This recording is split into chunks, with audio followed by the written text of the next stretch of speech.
The fishing news is brought to you by Shoreline Insurance Agency and Okuma. Hey folks, Fred Golofaro here with this week's video fishing forecast, and the wind really played havoc with the fishing this week, making it tough for boats to get away from the dock. It also brought an abrupt end to the Blackfish season, which closes today.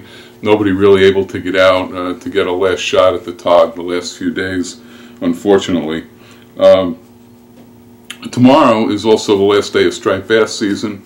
Don't forget though, you can catch and release striped bass once the season is closed.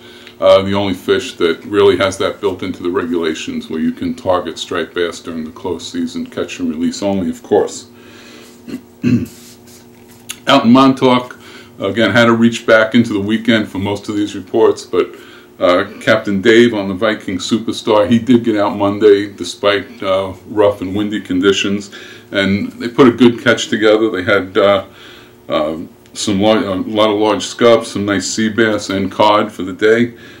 Back on Saturday, there was excellent fishing on the Block Island grounds, where everybody limited out on big sea bass, porgies. They also had 6 cod for the day.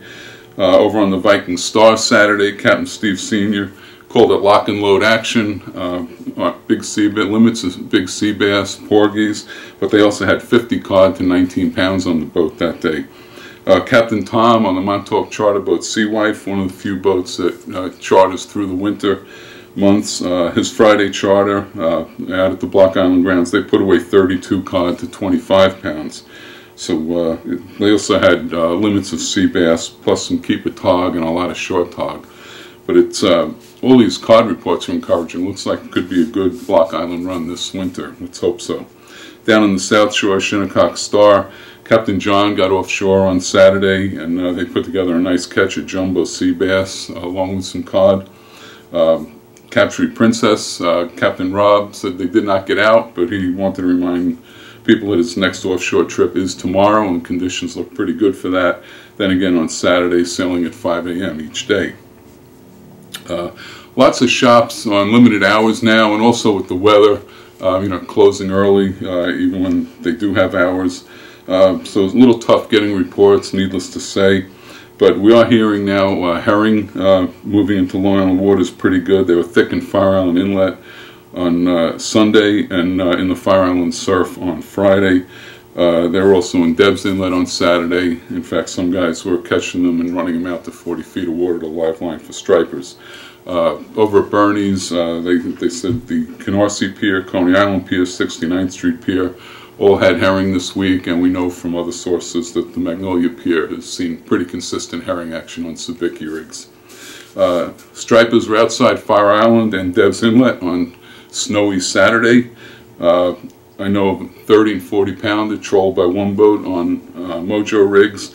Another boat jigged fish up to 20 pounds off of Gilgo, and they were fished to 20 pounds outside of Deb's as well. So there's still some quality bass around. It's not all those little dinks. So if you do go, just remember it is catch and release only now. Not much to say about the North Shore. Very little activity up there. Shops closed, no boats sailing, no party boats sailing anyway. So tough to get a real handle on what's going on. Other than we do know there were decent numbers of herring up in the New Rochelle area. That was from Jack's Bait and Tackle, and also on Mount Sinai Harbor. Good numbers of herring over there. In the surf, still plenty of small bass along the South Shore beaches. I know Saturday I was on the demo bar and in the back. I moved around a little bit, but ended up with about 30 bass, with some of them approaching keeper size, which was a change from during the week when it was mostly those little microfish, 12 to 16 inches. So that was good to see, and it was fun fishing in the snow. A little aside to that too, it was pretty neat. 2 guys in a pickup truck had pulled up near the rock pile at demo. They brought out a Christmas tree with battery-operated lights, set up a kettle with a fire, and I'm scratching my head trying to figure out what these guys are doing. I wanted to get a photo of them. As I approached, they waved me off, back off, go away, and at the same time, a couple pulled up in a Jeep. Next thing I know, the guy's on his knees proposing to the girl next to the Christmas tree. It's pretty cool with the snow coming down and the steam coming off the ocean. Very neat scene. and a really good idea by somebody that was pretty sharp, pretty good thinking.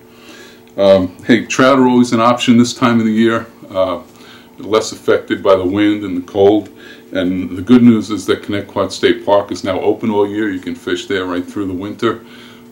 There's 2 sessions a day, 8 a.m. and noon, and there's a $25 fee for that. Remember, it's fly fishing only in there. You can make a reservation by calling 631-581-1005. Next week's looking much better weather-wise. Temperatures are up into the 40s, so there's still time to put some fish on the table for the holidays. And until then, this is Fred Golofaro for thefisherman.com. Just want to remind you that the January issue of the Fisherman is due out Christmas week. And until then, happy holidays, stay healthy, and we'll talk to you next week.